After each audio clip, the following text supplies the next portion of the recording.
Good afternoon and good evening, friends. It's a very unusual way of addressing you all, but that is how it is. We all are sitting in different time zone and watching this. I wish I could give all of you a big and warm hug, but alas, a microscopic parasite changed everything. And here we are sitting far away from each other. There has been no let-up in this surreal time that we are living through. And gradually the shape of the world post-lockdown is beginning to emerge. And with it come more questions than anyone can possibly answer.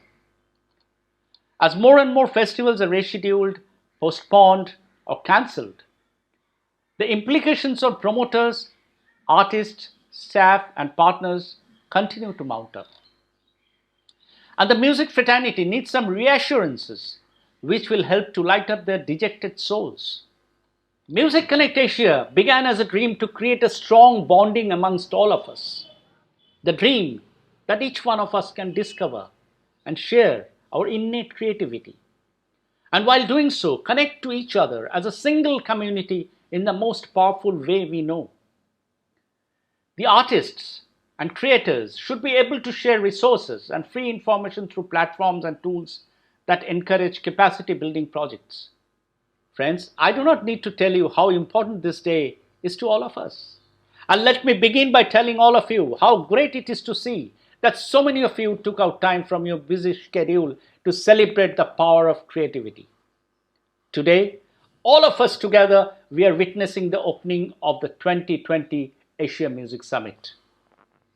Asia Music Summit 2020 will feature key industry figures from Asia's diverse music sectors, who will be delving into the cultural power of the continent and open up unsighted doors for many music professionals and artists in the years to come. Within a very short span of time, we have been able to congregate music and industry professionals from over 24 countries in Asia. More than 50 industry professionals, including artists, festival directors, funders, collaborators, cultural ambassadors, have joined us. I extend to you all our warmest welcome, especially to those who have responded to our last-minute call. I'm really thankful to all the territory representatives for coming forward and joining hands to strengthen this platform for a better tomorrow. Our very recent initiative, Artists from Asia, has gained immense appreciation from the music lovers and musicians from all over the world. We have a lot more initiative coming up in the next few months, which will help the artists to step out of their own territory and reach out to a larger segment of audience. Cross-culture collaboration is in progress, and we have successfully connected musicians from multiple countries who are creating and developing new music. Friends, singers and musicians are some of the most driven and courageous people on the face of the earth. We speak different languages. We belong to different countries. Our culture is different, but we speak a common language, and that is music. And the power of music touches the heart. We all are one. Together we shall live. Together we shall move. Together we shall grow in splendor. And together we shall live in amity and harmony without any conflict or skirmish. A huge thank you to everyone who helped make our first ever virtual summit a reality. I gratefully acknowledge the generosity of Global Toronto and Small Music for giving us this opportunity, and thank backstage and production team including Shanley, John, and Matt. I thank all my board members, especially my dear friend Lama Hasbun and Umar Zafar, for extending their unstinted support. Friends, we can't wait to see you all again next year, hopefully in person. I wish every one of you a great year ahead, and I assure you that whatever we can, we will do for the music fraternity of Asia, who we call our family. Take care of yourself, be happy, and don't get COVID. Our first session is 12 countries from Asia, an introduction to lesser known territories, their music industry, and opportunities. I now request Jonghyun Lee, a dear friend and my colleague, and also the artistic director, Rainforest World Music Festival, to take over and proceed with the session. A very big thank you to all of you. Hello, everyone. Welcome to Asia Music Summit. I'm Yeoh from Malaysia, and in this session, we are going to bring you an introduction to 11 countries from Asia, possibly territories that might not be familiar, their music industry, and opportunities. And by opportunities, we are talking about getting bands, musicians, and whatever genre of music they play to travel into Asia, and also to bring bands from Asia out. Obviously, travel and concerts are not looking great right now. So maybe this is the year for regrouping, as well as reaching out, making new contacts, connections, and laying the groundwork for which we can travel again and hold live gigs again. Asia is officially 48 countries according to the United Nations. The travel, logistics, immigration, social, political structure, and the many, many languages and dialects spoken in the different countries can be daunting and confusing, even to us who live and work in Asia. So we're going to try and peel off some layers. We have here live today 11 people from 10 countries. But before I introduce them, I would like to start with the one person that can't be here with us. This is Jonghyun Lee from South Korea. Jonghyun is founder and general director of Seoul Music Week, as well as president of GLOMNET, which stands for Global Music Market Network. He has sent in a video message, which we will now play for you. And this is Jonghyun Lee. Hello everyone. I'm Jonghyun Lee from Korea. I'm a founder and general director of the Seoul Music Week International Showcase Festival, and also I was the founder and director of the Ulsan World Music Festival, and APAM is the first time international music market in Korea. I was artistic director of the ACC World Music Festival. My most lovely the festival is the Ulsan Jazz Festival. This year 21st anniversary. 4 years ago, I organized the international music market network. We call the GLOMNET, meaning it's a global music market network. We can find our member from all over the world, around the 24 countries, our members, and 25 members. If the foreign artists, when they want to play in Korea or invite by the Korean festival or Korean the venue, absolutely get the performance visa by the Korean embassy in your countries. Korea have some major music festival. The jazz festival, two jazz festival, Jarasam International Jazz Festival and Seoul Jazz Festival, and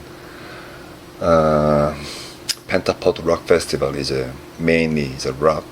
And another the festival is the K-pop and indie rock and indie pop, electro, some hip hop, and many the small traditional music festival. Since the 7 or 8 years ago, some Korean bands they used to play in the international music festival and venue.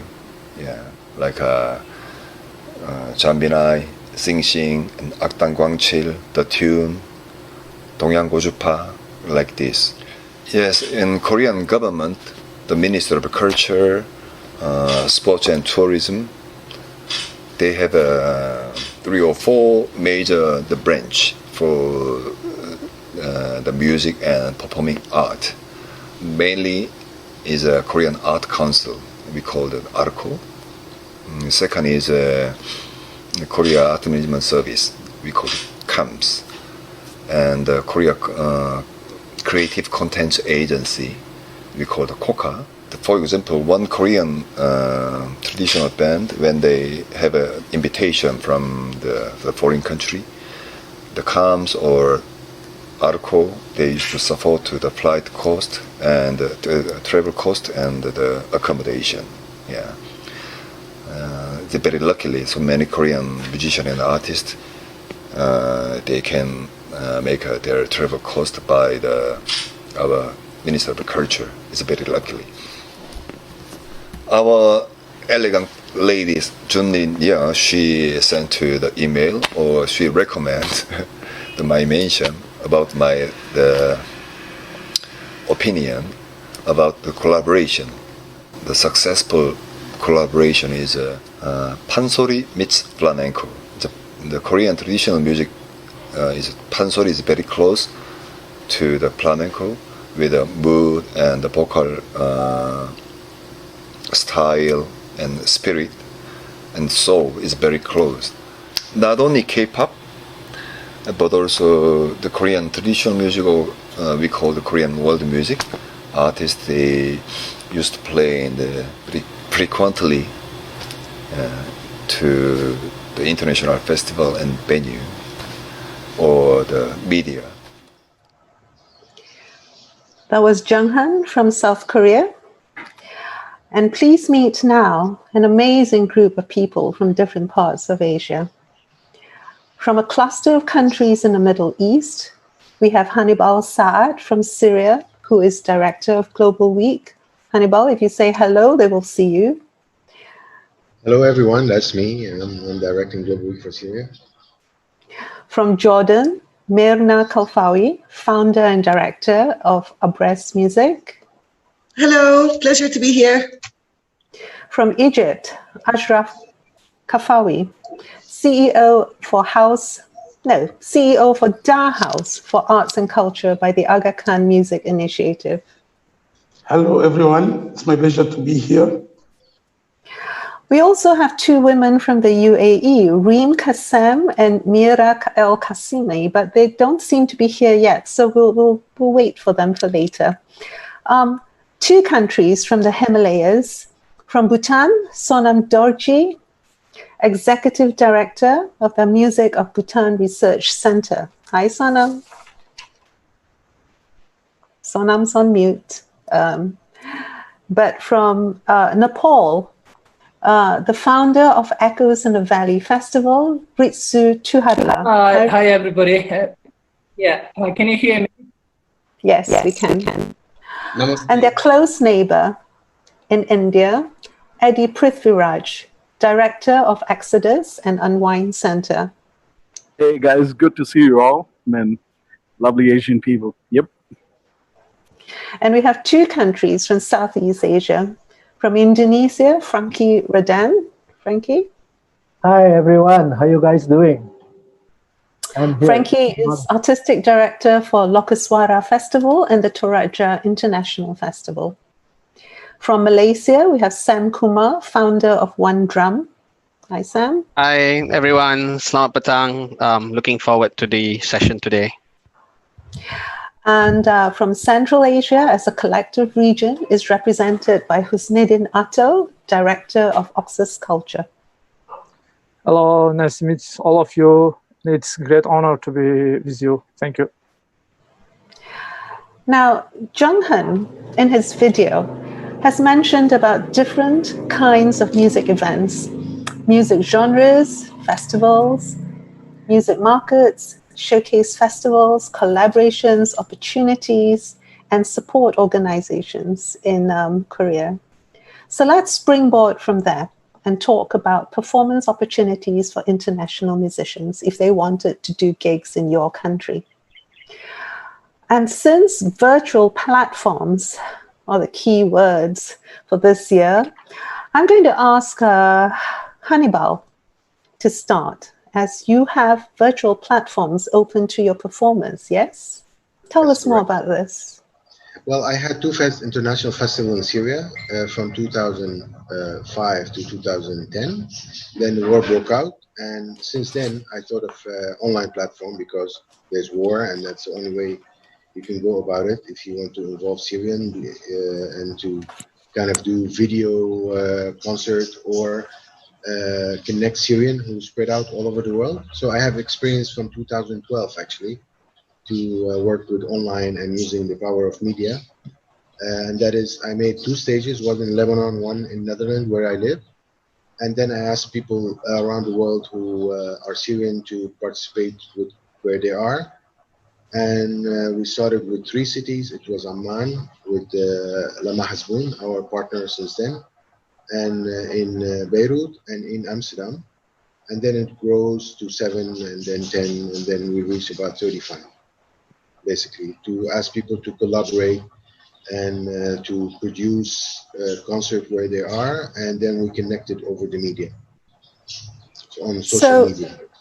So is this for international bands as well? Would you take in international bands as well? That's right, yeah. So the people from Syria send me video because there is war at the time in 2012, 13, 14, and then it grew to many countries, like in mainly in Europe and United States. And then there was international band participating with where they are. And then I made the stage with famous bands and musicians in Lebanon and Netherlands. So it was like the main stage, a hub. And then I connected it to, that was the form I created. And it works because I understand with time that if you do stuff only online, it's not very effective. It's really, you need to do something physical where you run a basic festival. And that's what I did in Netherlands and Lebanon. Lovely.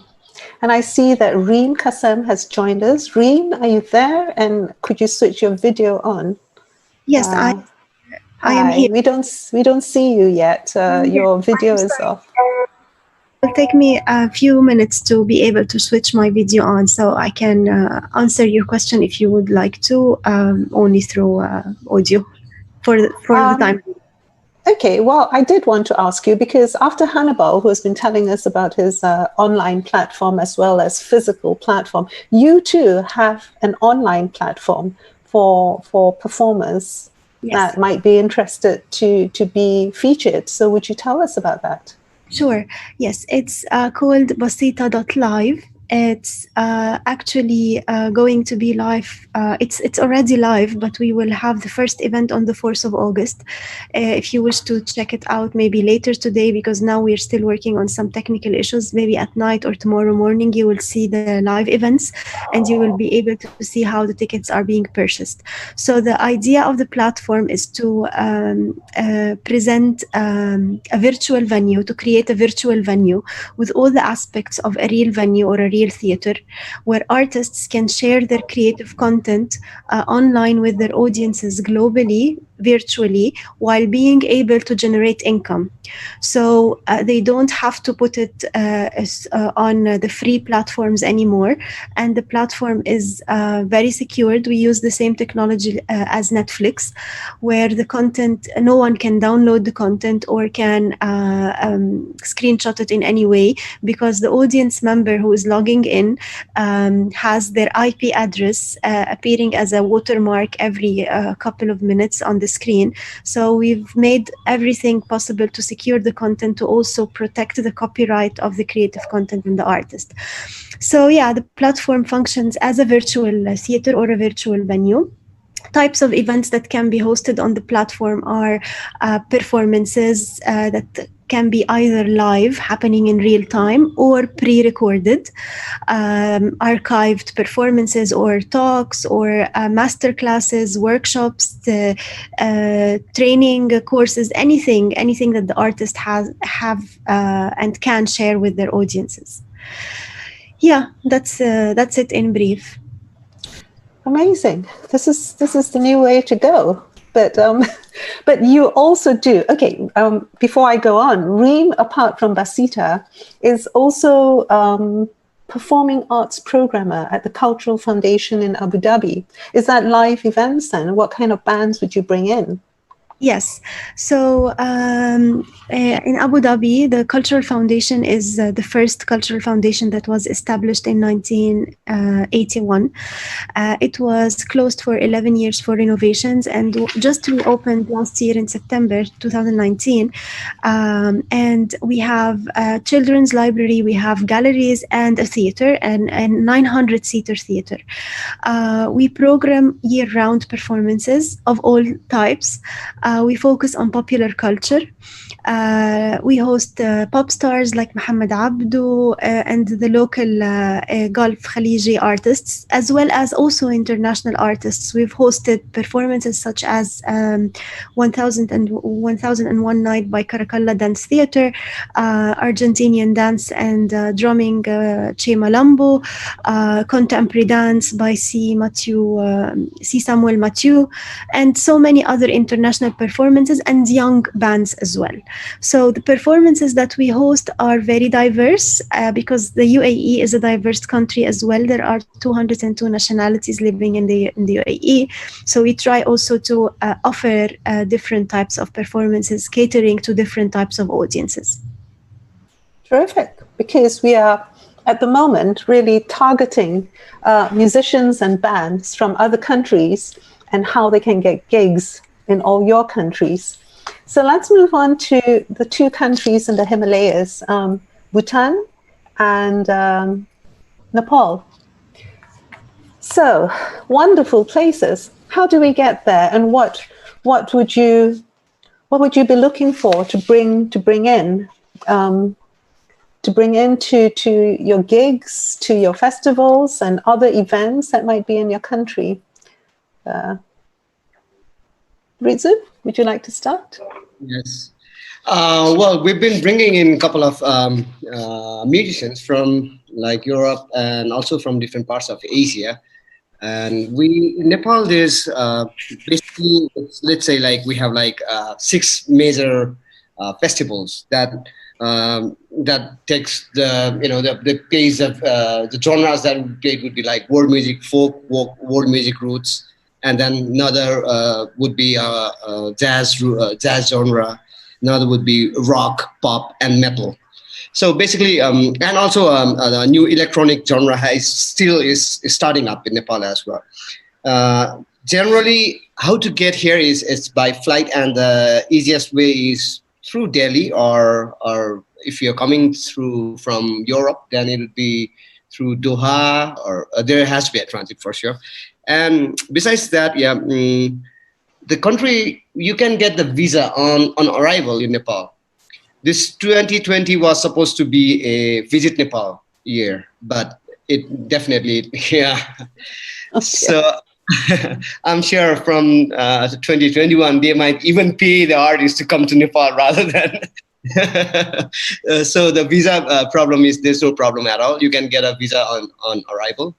And in the cities, people do understand and talk English. And also, since Nepal is a very touristic place, since we have a lot of tourists coming for the Himalayan treks and all, so we have a lot of people, at least they understand English, even if they do not know how to reply back. So that's probably I would say. And Sonam, you're on the other side of the Himalayas. I know you're planning a festival, but at the same time, I know there's a lot going on in Bhutan as well, and you are very much at the helm of it. What music, what bands, what genres would you bring in? Thank you for giving a chance to be part of this conference. Let me try to be very frank, with all the presenters and all the one who are attending the conference here, with beautiful mountains and temples. Can you hear me? But when we are talking about the music, it's really sad news, because Bhutan is still out of this entertainment world. So, plan is always there that we want to start up. We want to start up such a great festival where we can bring all the artists together. Any kinds of genres, any kinds of diverse music, any kinds of, the performers. We want to make sure here on in the future that Bhutan becomes one of the beautiful venues for the artists to come and share their skills. This is why I've been talking with Kaushik last time, and with yourself, I remember I've been trying to get guidance and suggestions from you. we are on the verge of starting international music festival in the future. The level of the festival will be the Festival of the Hidden Kingdom. So this will be the opening door for every Asian musicians, every musicians and performers, arrangers, and music directors across the world to come and share and really collaborate with the Bhutanese art, Bhutanese culture, Bhutanese people. I mean, this is the way that we are looking forward in the future. And the saddest part of the the organization is in Bhutan, we hardly get any state funding or any state support. So that's why Bhutan is very new to this kind of entertainment world. And also, I would say amongst us today, Bhutan is a newly born country when we talk about the entertainment world. So this is where I think in the future, Bhutan will be really looking forward to get suggestions, get help, get your ideologies, get your support, and get your moral support in any course. I'm always there to listen to you all and to make sure that Bhutan will also one day become a country like yours, where people can come together to celebrate with the music and the nature. I can't see anyone saying no to Bhutan, really. Isn't it the happiest place on earth? Well, I wish you luck, and I'm sure you're going to get a stampede of people trying to write to you to say, I want to play. I can see Reem and, is it Mira? Mira, I think they're both in the waiting room if they can be let in.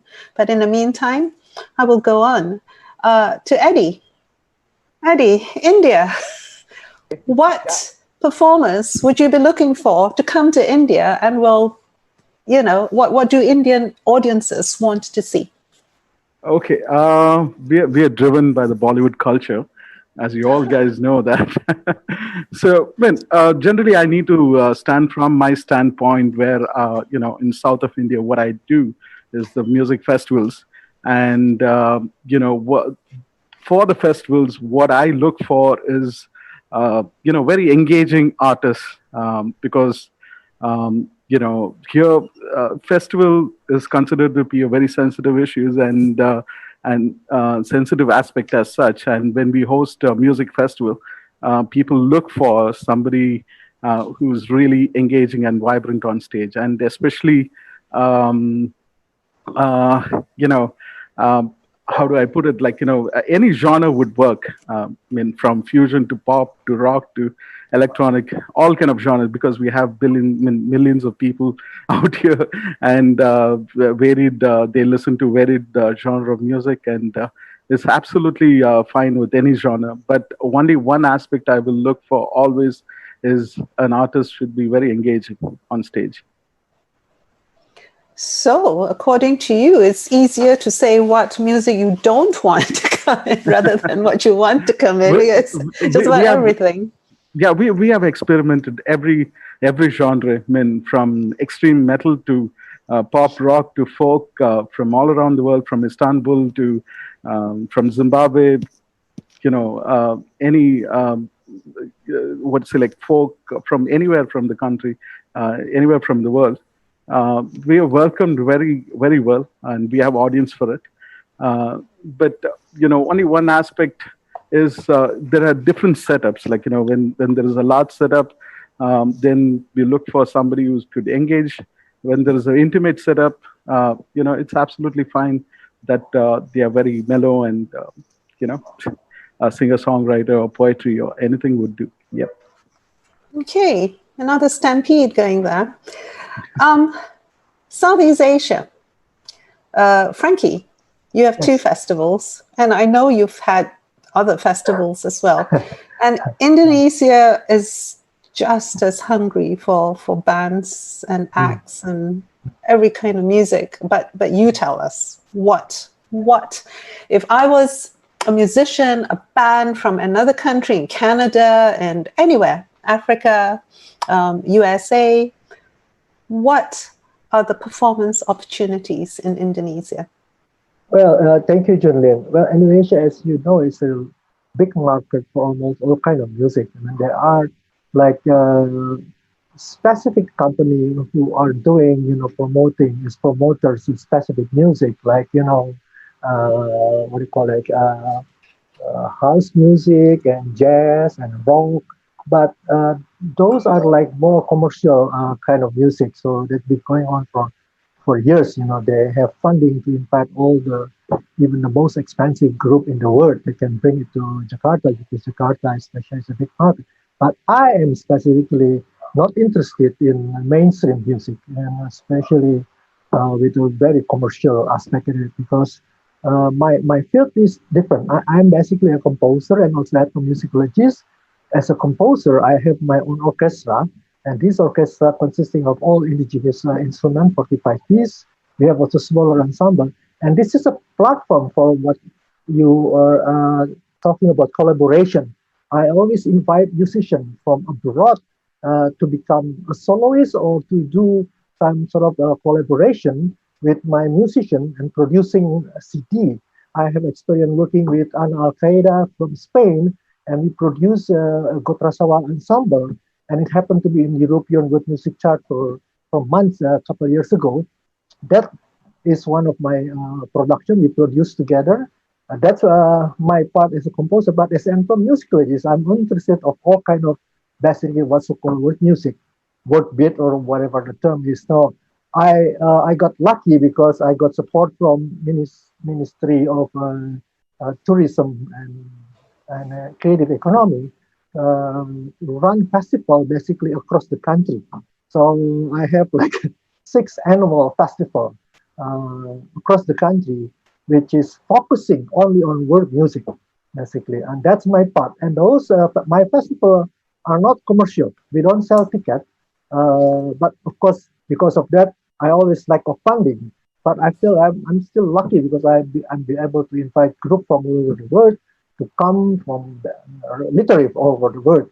But of course, small can. Of course, I also the group. I need the group to find some sort of support also from their ends. That's the problem for my festival, because it's not a commercial festival.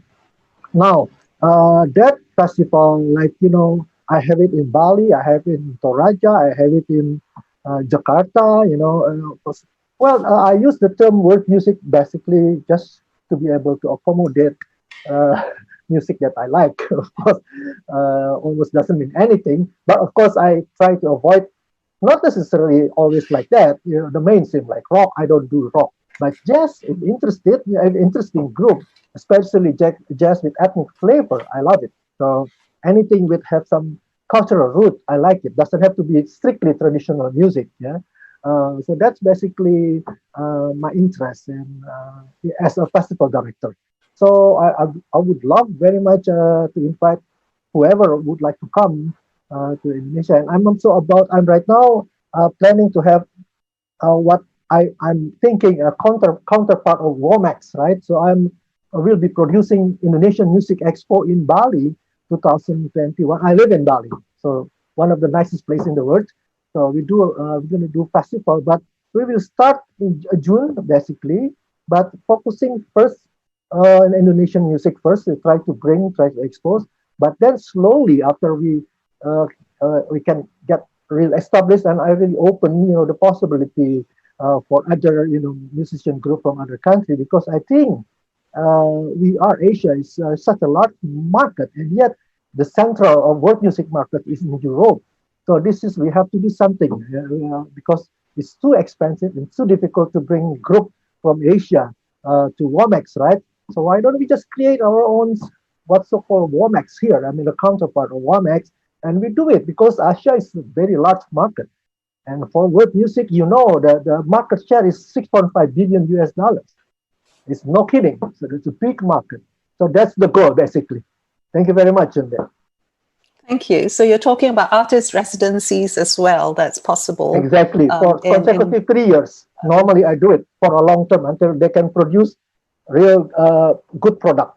Not just collaboration and then that's dismissed after that. No, this is really. But can we also mention, as a sort of general music interest, that jazz in Indonesia seems to be like the pinnacle of all festivals. Jazz in Indonesia, for some reason, is just there, up there. Well, yeah, of course, now I have to differentiate it between people who really love the music or people just think, oh, this is kind of trend, Jazz is not really the music that people really listen to, but they are now become a sort of branding, the popular branding, right? So that's so controversial, Frankie. I'm not sure we want to go down that road. No. I mean, this is my opinion. Remember, I'm an ethnomusicologist.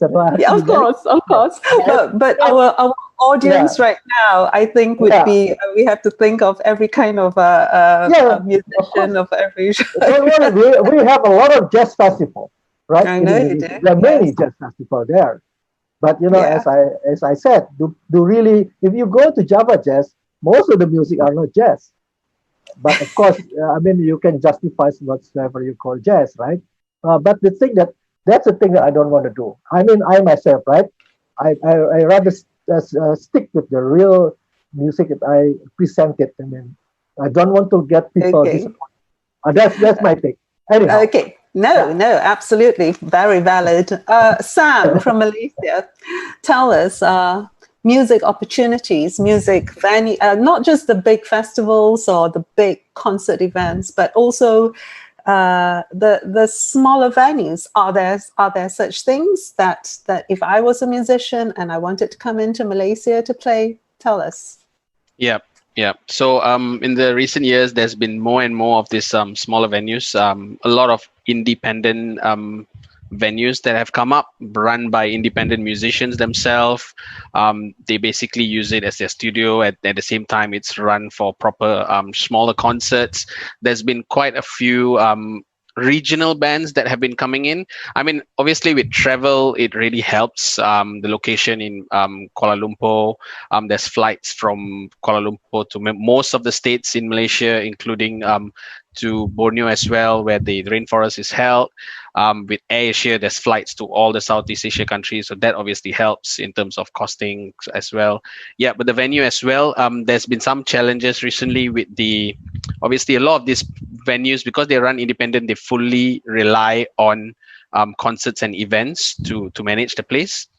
During the COVID times, there has been tough times, but now, I mean, the government, as part of the art funding, they've also come up with funds to save a lot of these smaller venues to survive, because some of these venues have actually closed down during the lockdown because basically there was nothing happening and they couldn't maintain the place, rentals and things. So yeah, the government's come up with the fundings to help these smaller venues, because I think there is a realization that a lot of the music starts at these smaller venues, the independent, the artists, many of the artists get their smaller breakthroughs, their first shows at these venues before they get invited to major festivals around Malaysia and Asia.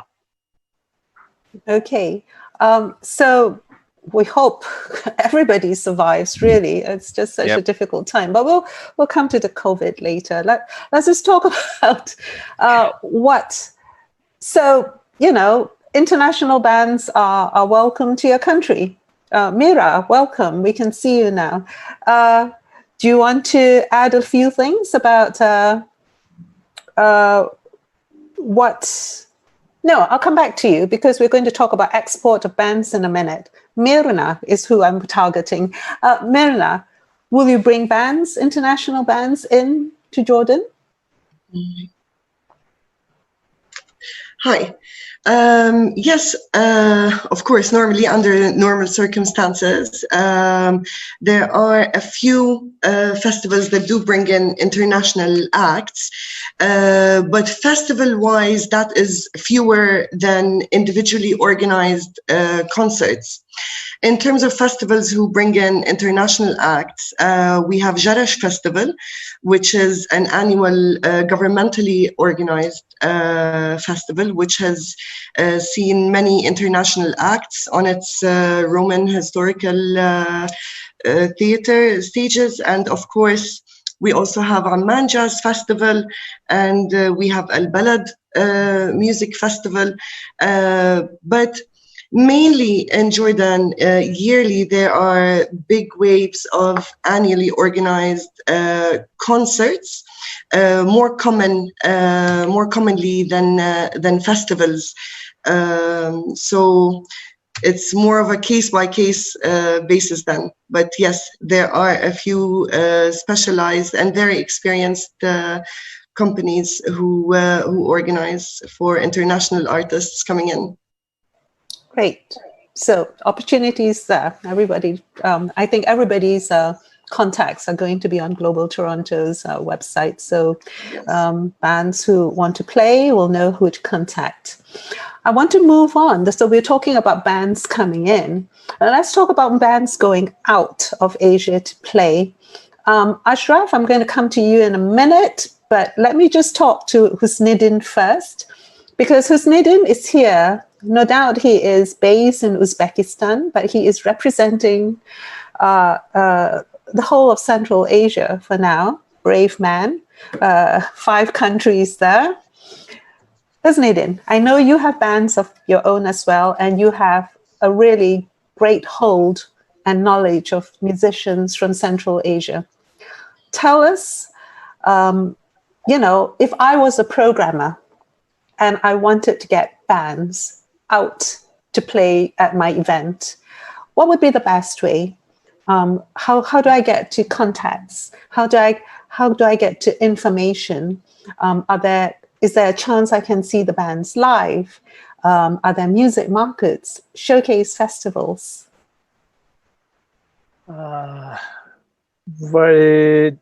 It's not easy to answer to this question. No, it's this is my question as well. Where I can find the bands to export, to bring to the world stage. It was long years I was thinking about it, but it doesn't work. Then I start prepare bands by myself, and I start to find the good bands and change the programs to make the work on the program which fits on world stage, on world festivals. If you would like to bring artists from Central Asia, it's a good way is to visit Central Asian festivals. It's one way. And another way is just through somebody else, through some of your friends, you can you can find the bands, or the festival directors who already invited the bands from Central Asia.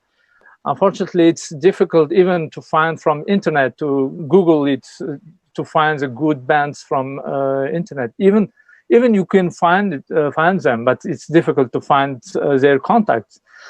It's why I'm trying to make the network of Central Asian musicians. Sometimes it's not easy, but sometimes it works, because we have it's a good way is to contact with them through the festivals, as I told you. We have many traditional music festivals in Uzbekistan, and also very great 4 or 5 festivals in Kazakhstan, which organized by the festival director Jangar Kasteyev.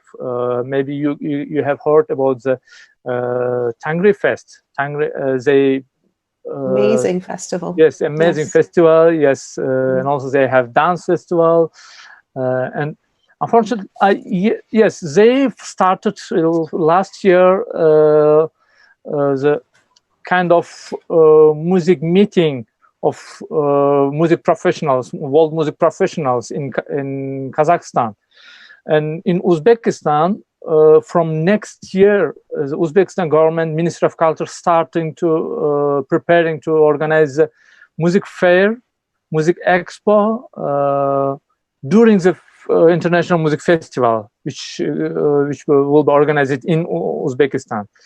We have different big festivals, like in Samarkand, Chartronlar Festival, in Termez, Bakshi Epic Storytellers Festival, and in Makam Festival, which should be it's going to be organized this year in September, but we don't know yet how it will be organized.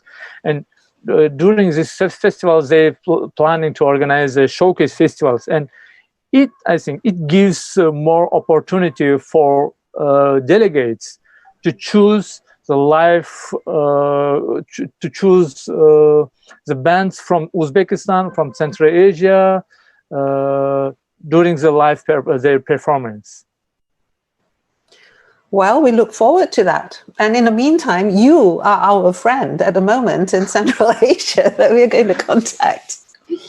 Ashraf, you have this amazing program that I was reading up about. You homegrown musicians and you encourage the young. And so please tell us, I'm full of admiration. Please tell us about this. Okay. Actually, I also organizing festivals and concerts in Egypt and inviting bands from abroad to perform in Egypt, starting from 2005 until 2017. I was a manager of Green Theater located in Azhar Park. It's a big park in downtown of Cairo, in historical Cairo, and also organizing festival and invited bands around the world to perform. So I back to the initiative now we're working on. Actually, we have two programs, one in Cairo, the capital of Egypt, and one in Aswan in Upper Egypt, to create new generation working in musical field and to save their childhood and save children to working in bad professions. So the idea is to attract children and teenagers and teach them music to become a musician in the future, and they can earn money for their talent instead of working in bad professions. When we start this program, started in Cairo in 2010 and in Aswan just 3 years ago. Actually, started with 5 or 6 students. Now in Cairo, we have 120 per year attending the school, and we have many students graduate from our project, and they working now as professional musicians, and also they continue their academic education in conservatory or in music universities in Cairo. So this was project now. In Aswan, actually, we working also to revive the heritage music instruments. This is the oldest music instruments called tambur. This is, I think it's 5,000 years ago, this instrument. So we're working now not only to teach or to train students to play on it, but also to manufacture this by themselves and then to play on it. Well, that's just so important in so many layers, from social to preservation to, I'm all for children learning them early and knowing where they come from. Well, bravo to you. Yeah. Mirna, what are the genres of music from your country that you could, for want of a terrible word, export? Okay, well, we do have a bit of everything. We do have a small but special classical music genre. We also have some experimental musicians. We have a rising electronic scene. Folklore. Jordan is really a melting pot of cultures. So we do have lots of subculture music that coexists in Jordan, such as Jordanian and Palestinian and Circassian and Armenian. But unfortunately, at the moment, folklore music is not properly represented and definitely not properly packaged for world music markets yet. And this is literally what we are trying to concentrate on at the moment. But I would like to talk about our biggest music export regionally, which is the indie music bands across the Arabic region. Some call them indie bands, others call them alternative Arabic music or underground music. In the past 10 years or so, Jordan has become most known for exporting indie Arabic bands across the Arab world, really. But the biggest market for Jordanian indie bands is Egypt. So most indie Jordanian artists aspire to make it big in Cairo. I always say, much in a similar way, how rock artists in the 80s wanted to make it big in Japan, in a way. So this is a very big market for Jordanians. And it does make sense that this indie or alternative Arabic sound has become so popular in the Arab region, because they localize and they readapt the most popular genres in the world. So from rock to even death metal to rap to reggae, it's all being done in Arabic. And in quite novel and fresh ways. So the new generation Arabs are very, very attracted to those new waves of indie Arab music. So I would say that at the moment, our biggest export regionally across the Arab world would be indie Arab bands. They do have a very good market and they are highly in demand. And you need to have tons of contacts to get them out into the world, because it looks like, I mean, so far, we've still got some more to go to. Music's just, every kind of genre has reached every part of the world, isn't it? Yes. I'm trying to bring it to Bhutan and trying to get Bhutan out, and it's everywhere. Only we can do world peace like this. But let's go on. Mira, tell us what you would like your bands, what kind of bands that are available to go out? Yes, primarily here and in Abu Dhabi, we mostly have classical music. There's a lot of classical musicians, and they receive a lot of support. Apart from that, I would say the biggest upcoming genre here are the rappers. There's kind of there you are. There's an explosion of R&B hip hop scene here in the UAE. Apart from that, we do have a lot of indie bands, but they're still kind of very beginner.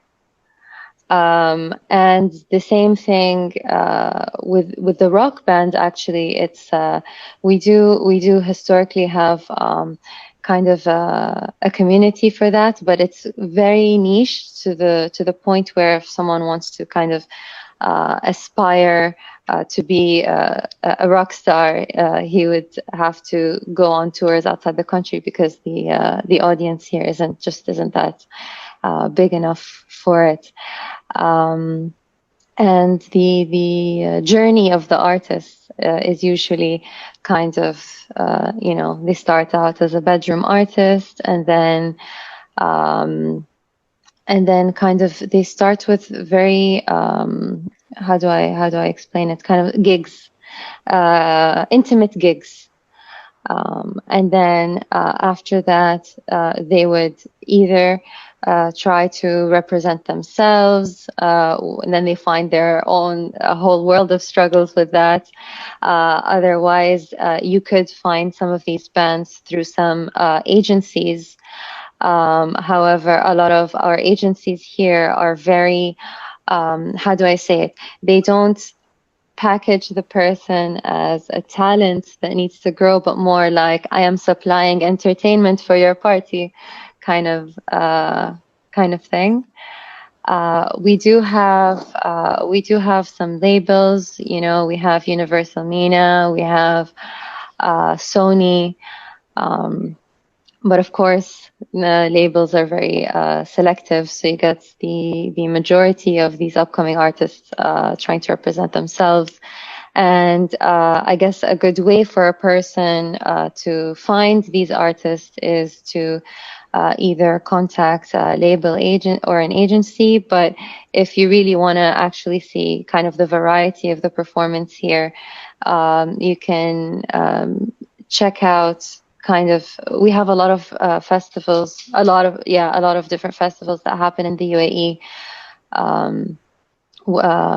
Actually, Reem and I started an initiative, a festival called Heisa at the Culture Foundation in Abu Dhabi, where we're working on promoting those indie bands that Mirna mentioned.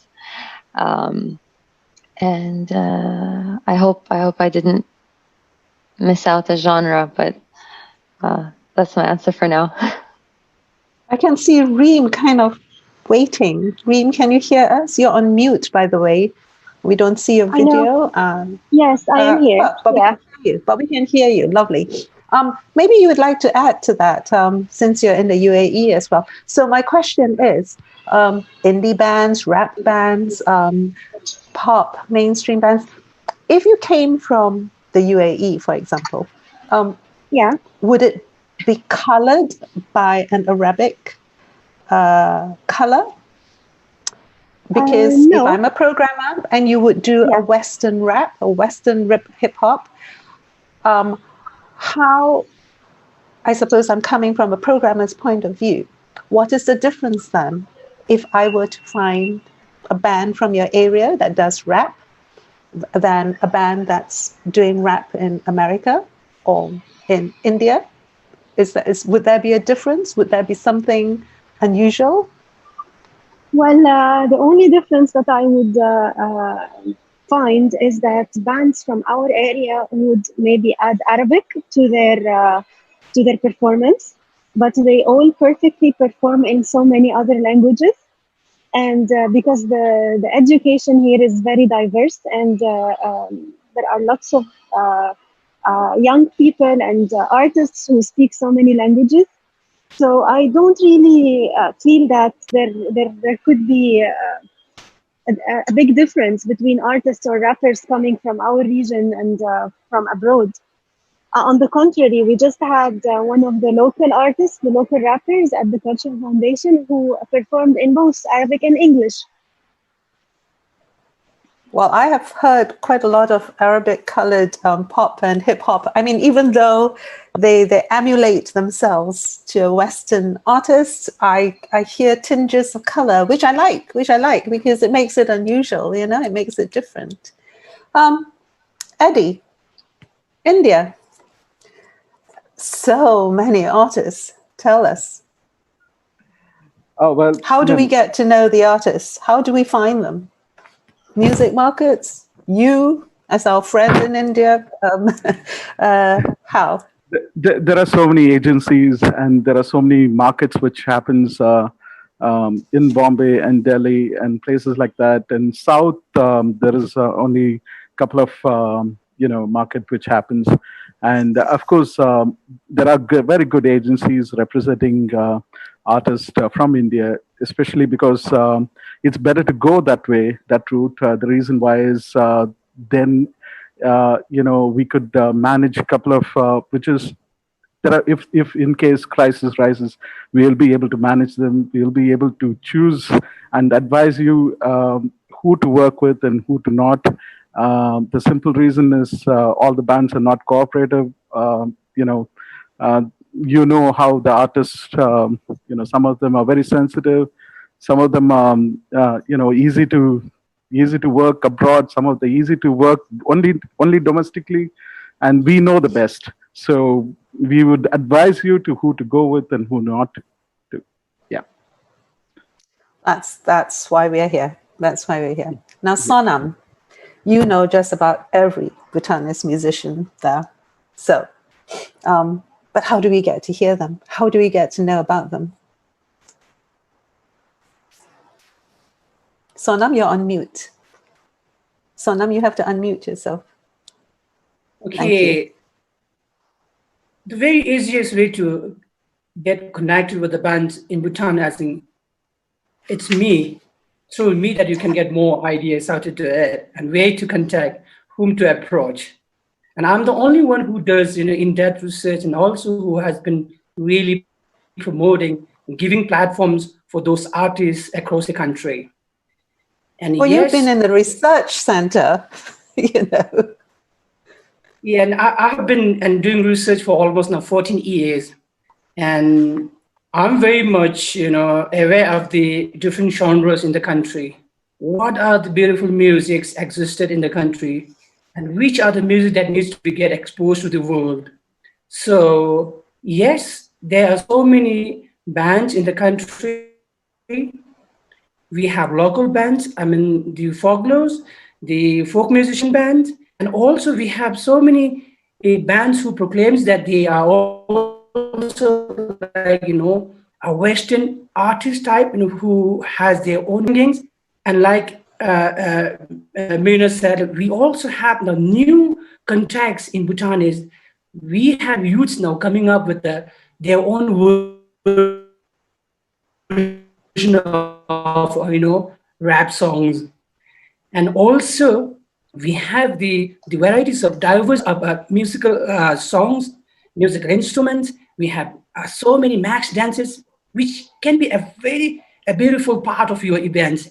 So in case if you all are looking for a kind of a music from Bhutan, I would suggest and I would urge you all to just get direct contact to me. Then I will be looking forward, and I'll suggest you, and I will be the person to recommend who are the bands that can be perfect for your event.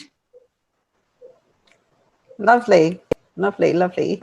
Hannibal, you do a lot of co-creations with bands within Syria, but also with surrounding countries and international bands. So where shall we start? you lead the way. Where should we start? So should we I tell start you, with Syrian bands? I, in short, I lived in the West. I lived for 10 years. I studied there in the US. And I lived in Europe. And I found out that I meet only people from our region in Turkey. Like instead of in Turkey or Syria, I meet them in Berlin, where, when you find musicians, they are Jordanian, Palestinian, Lebanese. And then I thought, why there's no East-East dialogue? That was in around 2001, 2002. And I was like, why don't do this in our country, like in Egypt or Jordan? And there were two struggles, mainly funding, because really everybody wants to go to the West because this is where the money is. So like established Jordanian musician will say, well, our Syrian want to go to Germany and make it there.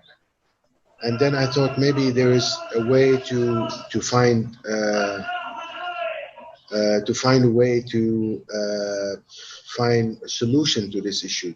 For example, last year, Mirna saw a concert of us in Jordan, where I brought Swiss musician and Jordanian and Syrian, and we worked 3 concerts in Jordan.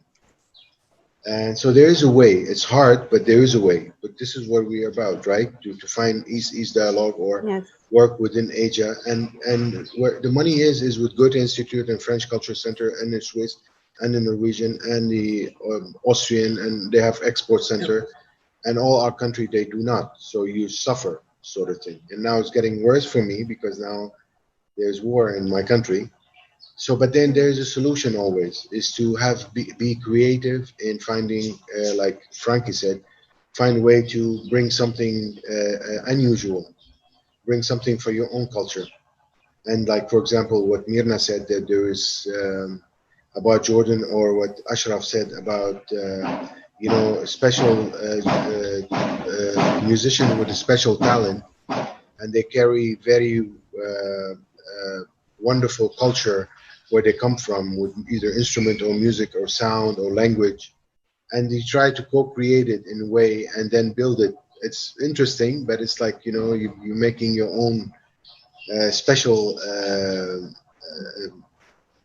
form where you can export it everywhere. And that's what I did with my big band, for example. I started in Syria, and then there's war. I try to collect them, and we do mainly Syrian music or from Turkey and from the region.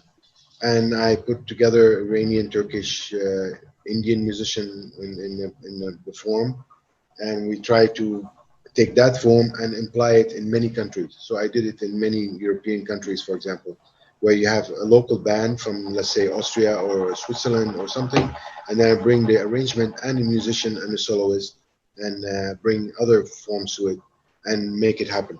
That could be implied also in all the region where we're talking about, either in India or Bhutan, where you find a smart way to kind of be economically viable and at the same time artistically interesting and draw audience and grow, not only as Frankie said, one event and bye-bye. It's like build it and try to make a long-term investment artistically and financially.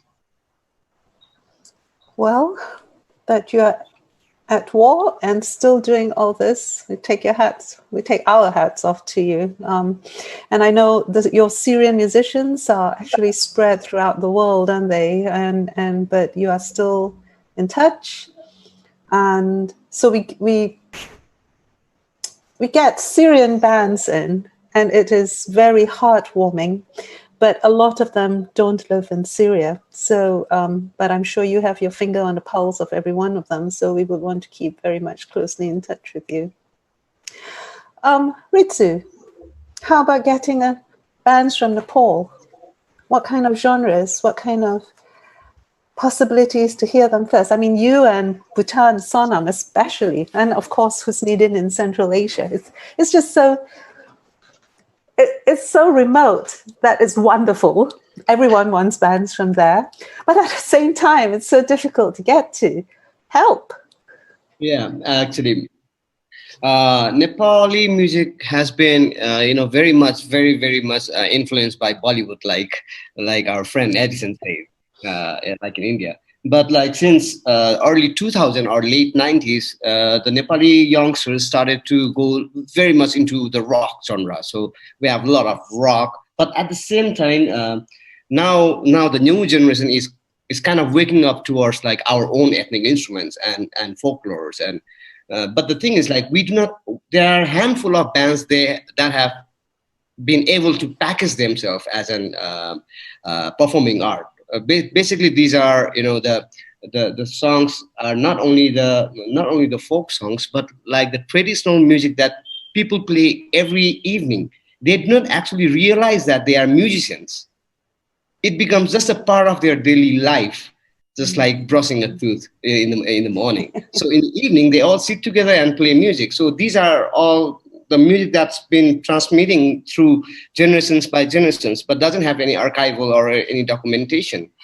So through Echoes in the Valley, we are also trying to kind of like get these amazing musicians together and package it as an performing art, so that the traditional has to be there, of course, but at the same time, a small part of it has to come out to showcase of what is it that they are actually doing.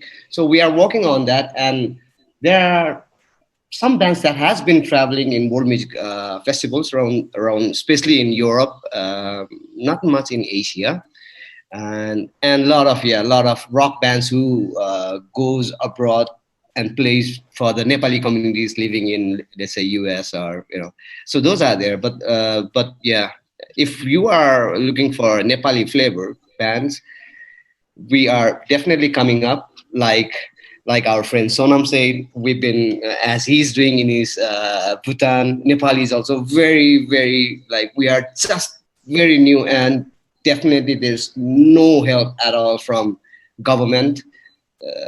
There's none. And well, even in this COVID, it's not only for the musicians, there was no help for anyone in Nepal. So anyways, so we are coming up, and the musicians are actually bringing in a lot of folk instruments. We didn't even while doing a rap or so they are kind of like infusing these kind of instruments and instrumentations in the modern genres as well, in the Western genres, so-called Western genres as well. But yeah, there's definitely be loads and loads of interesting Nepali music's gonna be coming out very soon. And now, for now, of course, you can contact me or a couple of other festivals. We do the World Music Festival, so that means folklore and traditionals, world music festivals. We are very much in touch with it. And I also teach ethnomusicology in the university. So in that sense, I'm more towards it. But as I started as an rock bass player actually when I started, so I'm still in touch with all the rock musicians here. Very much, I mean, like the community is very small, you know, so everyone kind of like knows each other. So it's very easy to find bands from here actually. Well, I think in this day and age where, you know, the world is smaller and the search for the unusual and the different and the something else, this is what everyone's looking for, I think. And I think slowly we need that foot in the door first, you know, and you are all our feet in the door to get in and then know more about it, get more contacts. Now in Southeast Asia, Indonesia and Malaysia, they are kind of neighbors, but they are so diverse as well. Sam, what kind of Malaysian bands would be ready for export? That terrible word again, I'm so sorry. Yeah, so I think there's been quite a few I would say world music bands that have been coming up in the recent years. Thanks to the platforms of the Rainforest Festival, we have the Georgetown Festival, where they're getting basically viewed by other festival organizers. The challenge, I think, like shared previously as well, we don't really have a music network in Asia. So frankly, definitely looking forward to the initiative that you're going to be working on. I think that's going to be a plus point for the Asia scene. You're talking about Rainforest World Music Festival trying to start the forum, right, and the music market. Yes, yeah. I think for the correct. That's something. It's for the region, because I think for the artists to travel to obviously Europe, Womax, the costs with the currency, it's going to be quite a challenge. In Malaysia as well, I think in terms of world music agencies, there are not many out there. A lot of the artists are actually self-represented. So that's the other challenge that they have, networking with, I mean, obviously the agencies have a bigger network and contacts. So yeah, that is another something that I'm actually trying to work on as well, to establish hopefully an agency for Malaysian world music bands. And others as well. Just keep us informed. Now, Frankie, when you talk about Indonesian bands, Indonesia itself is just everywhere. I mean, it takes up literally so many islands and so many in the whole of Southeast Asia. So when you talk about like bands that could go out and perform, how? Well, what? Actually depend on the market. Our the closest market is actually Malaysia, and people in Malaysia love Indonesian mainstream pop music. That's for sure for many years, right? The dangdut. Right, and they had no doubt. So that's been going on. But then after that, you know, maybe the most popular Indonesian music is gamelan, right? So gamelan has been, you know, performing all over the world, you know, since many years ago. Especially like Balinese gamelan, Javanese gamelan, maybe a little bit less because it's such a large group. But the most interesting is lately there are what's so-called world music group, which is hybrid group. You know, the genre can be different, right? Very diverse, even what we call hybrid. Their background can be jazz, can strictly ethnic music, but they do something like contemporary. And these bands are like all over the places. You know, that's why my festival, you know, across the country basically is an effort to gather all of them, to put it in one place, and to make people able to see those bands. So and as I mentioned to you earlier, next year I started a long time ago, 2011. when we invite him to join for Indonesian Music Expo. But then next year we will do it seriously in Bali. I will gather all what's so-called world music, world beat, whatever, from across the country that you've never seen, you never heard. Even I sometimes was surprised, and gather in one place in Bali and try to invite people like you guys. You're very welcome from all over the world. So come and then see all those bands. So this is going to be annual event. So it's going to be like some sort of platform to make you guys easier to select groups that you like. But other than that, of course, you can definitely still can find yourself like a group that you really like it, especially traditional music like in Bali. But the problem, if you go find themselves, sometimes they're the wonderful musician, but they don't, I mean, they're really strictly traditional musician. And you have problem with, for instance, getting them to have passport, something like that. So all administrative things sometimes is really a trouble. I have a lot of problem trying to bring traditional music abroad because I have to deal with all this thing, sometimes we're late because it takes time to get passport, all those things. And sometimes they're senior musicians who they're great, but they're senior musicians. So that's why I'm trying to make you guys, if you're interested in Indonesian music, easier. I create some sort of platform and you guys can come to, and of course, you can find it also online. Now YouTube, you can find a lot of sample group, but of course, you have to know which one you want to see, something like that. And then how you find them. They're not quite yet well managed. That's another problem, don't have a portfolio, something like that. They don't have managers, something like that. So that's basically the situation. That's why I'm trying to do this Indonesian Music Expo next year. I do hope you guys can come to Bali for the communication, isn't it? Yeah, and also for vacation, of course. Like I want to go to Bhutan, to everywhere if I have a chance. Okay, that's it. Just as a quick note to say, because we were talking about colors from Mira and Mirna just earlier, I have seen African drums being played by Indonesian bands, but played like no African has ever done it before. They use Malay rhythms and different techniques. It is you really gobsmacked to watch. So colors, I think, are very important. Now, I just have to put a word in for Jonghyun, who isn't here with us. The Koreans have an amazing structure of music markets, music festivals, showcase festivals, and a support system that is the envy of all of us. So please keep Korea in mind too, even because Jonghyun isn't with us. We have a little bit of time left, and we're talking about getting bands in, getting bands out. So I need to talk about something a bit 101, a little bit boring, but logistics. How to get to your country. And now that with COVID this year, travel costs are going to go up next year. Everybody is just hanging on to their chairs.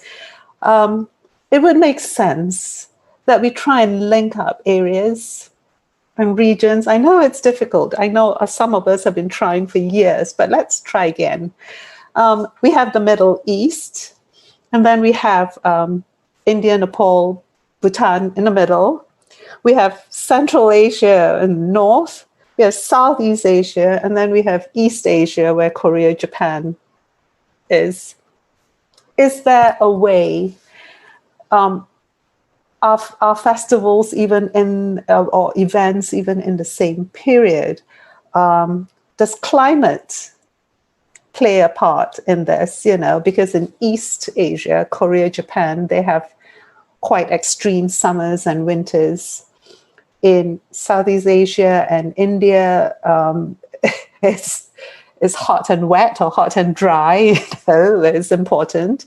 In the Middle East, it's hot or hotter. So what? I mean, never mind even linking.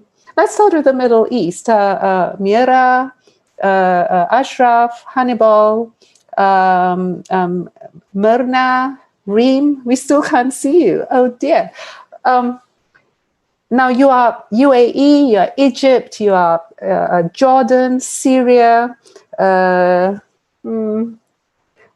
even between the few of you. Is it logistical? Is it possible? Hannibal? Ashraf, go ahead. I think it's possible. I think it's very possible because at the end of the day, people need exchange of emotion, and music is great for that. So there will be need, even if it's more expensive. I think they'll find a way. You know, in my country there was war, and I made hundreds of concerts in the past 10 years. Really, hundreds of them. In Jordan, I made like 10 last year. In Lebanon, I make about 25. Even with all difficulties, people will find ways. I believe in this, really. So it's just another way. It's extra hard, I would say, especially financially, to find a way. But also, maybe there is a way, if there's smart software, that we can build things online to do the co-creation. I'm not sure it will work. I don't see anything now, but I believe, yes, culture will continue, and there will be festival and exchange for sure.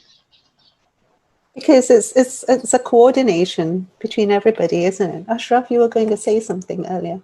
Yeah, as Hannibal said, actually the logistic between the Middle East countries, especially Jordan and Egypt, UAE, is easy, especially between Jordan and Egypt. There is no visa needed from artists to go to Jordan or to go to Egypt. So easier for Egyptian programmers to invite Jordanian bands to perform in Egypt. So it's easy to come to Egypt and perform. Also, the Egyptian programmers and the Egyptian audience, they are willing to attract or to see or to invite bands from Jordan, Lebanon, Palestine, Tunisia, and Morocco. This is very interested in Egypt, and the Egyptian audience like this kind of music they perform.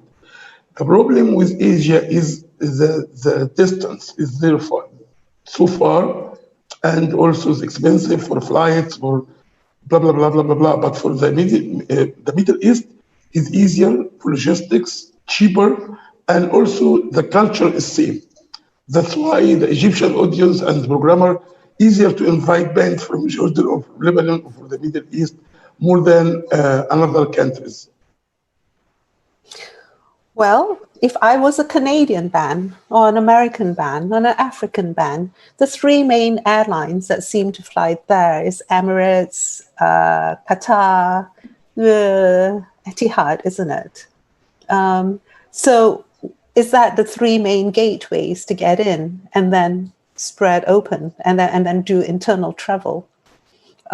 Reem, oh, lovely to see you now.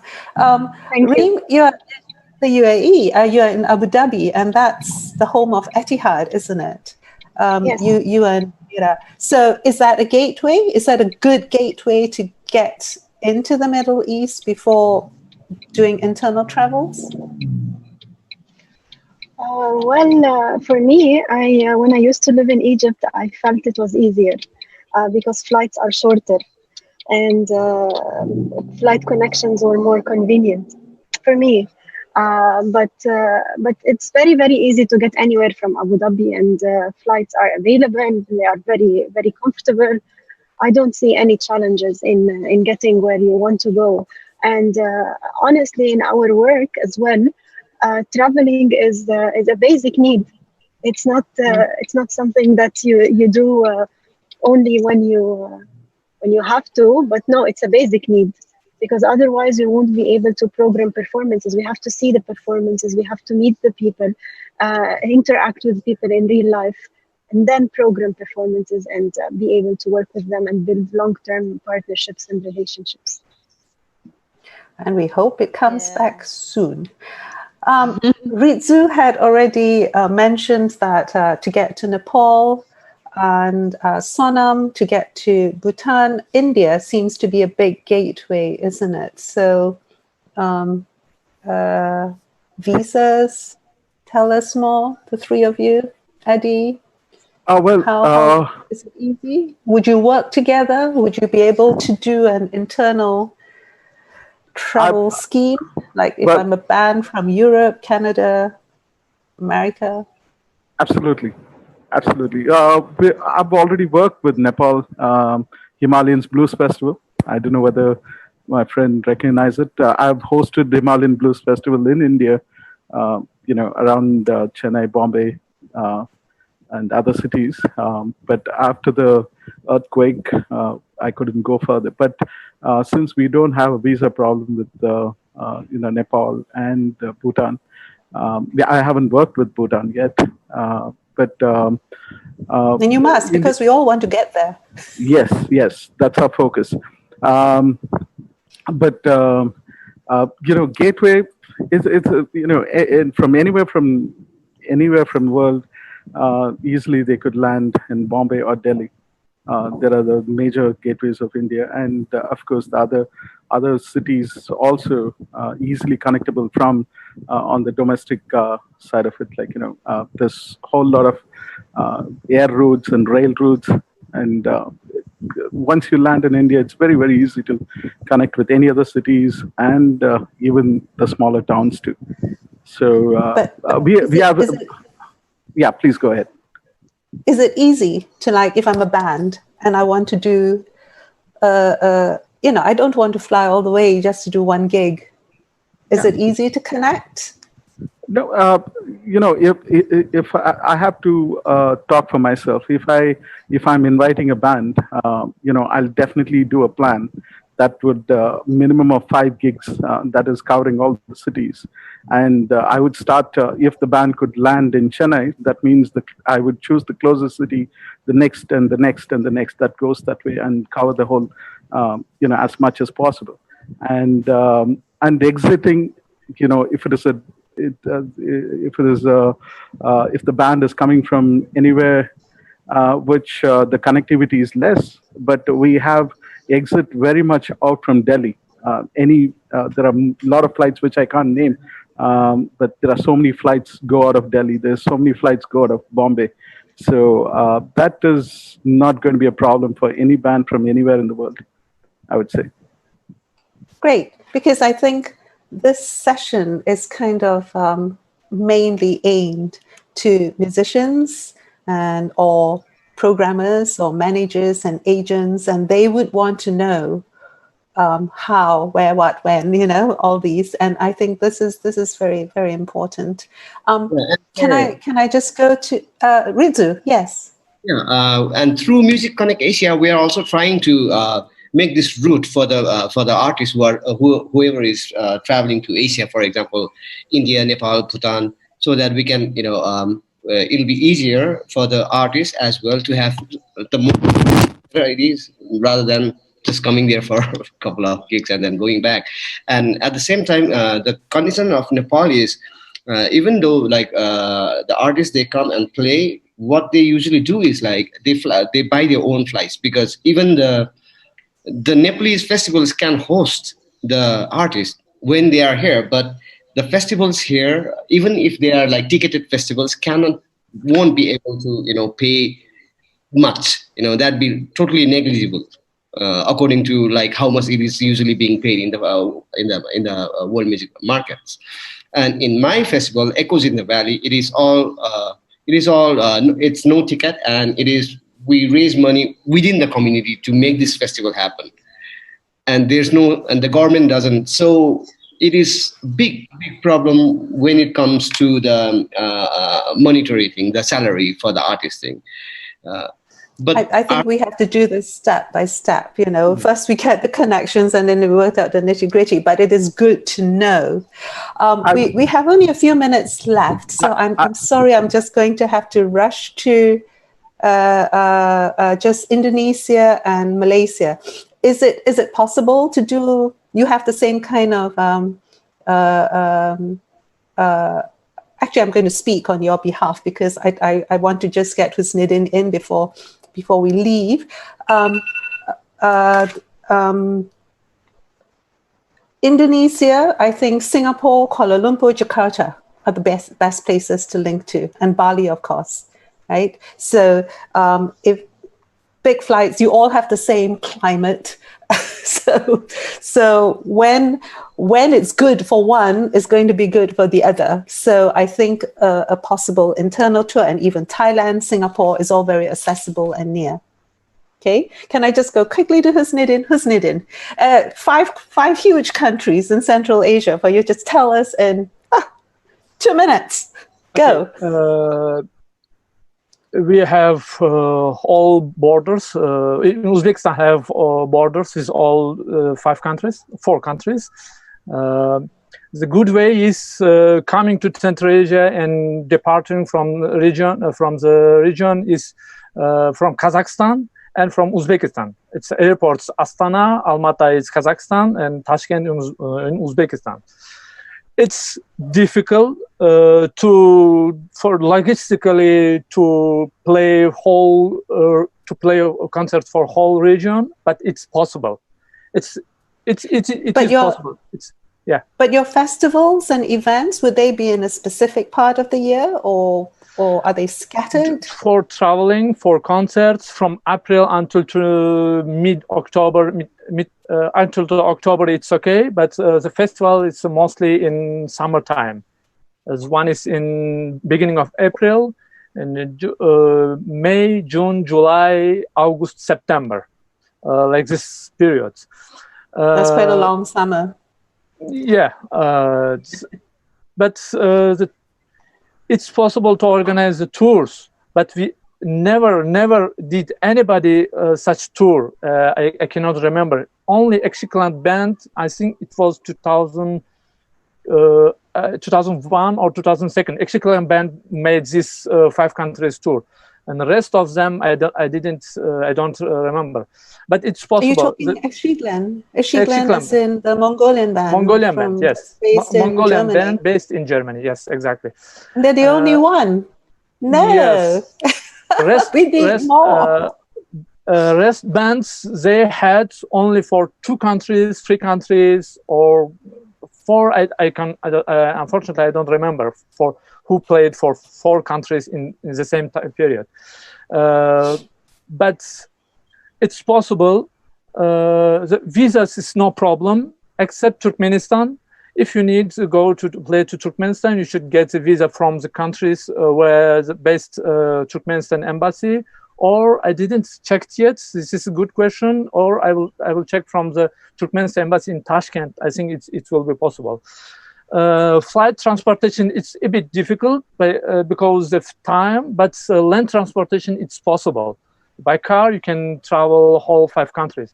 But the only is traveling to Ashgabat, is Turkmenistan capital, is a bit longer. It takes a bit long. And it says that your arrival city or departure city, if it should be Ashgabat. And it makes a bit easier for timing for your tour. But it's not easy. But most possible to travel to perform concerts in 4 countries: Kazakhstan, Kyrgyzstan, Tajikistan, Uzbekistan.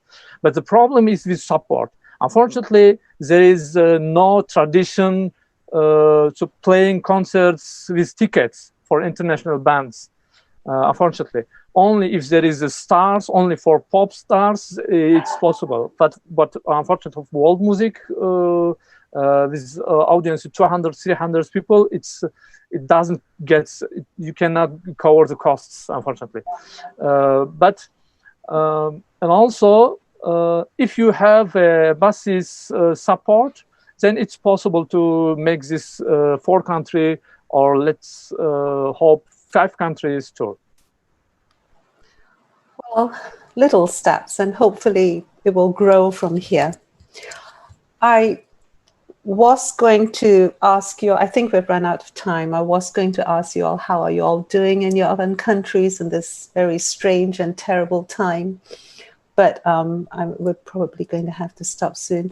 I hope this group will grow, this connection will grow. I think Europe, America, they have such a wonderful system and communication set in. We need the same. I was listening into the African Summit yesterday from Global Toronto, and they were amazing festival and networks as well. And we'll talk about visas, but we worry that there's going to be a new visa coming out for the future for all of us. You know, do we have a COVID-19 visa? God help us. But we live in hope. So I wish you well. I wish you stay safe, and thank you for joining us. And thank you to all our listeners that we can't see. This is really weird not being able to make contact with people that we are talking to. Thank you to Music Connect Asia. Thank you to Global Toronto for just making this possible. I think you give us hope. Mirna, thank you. Franki, Rizu, Eddie, Sam, Husniddin, Sonam, Mira, Reem, Hannibal, and Ashraf. So lovely to meet you, some of them for the first time. And stay safe, and we will keep in contact. And I'm sure the world, through Global Toronto, will also keep contact with you. And we live in hope, okay? Stay well. Thank you to all of you.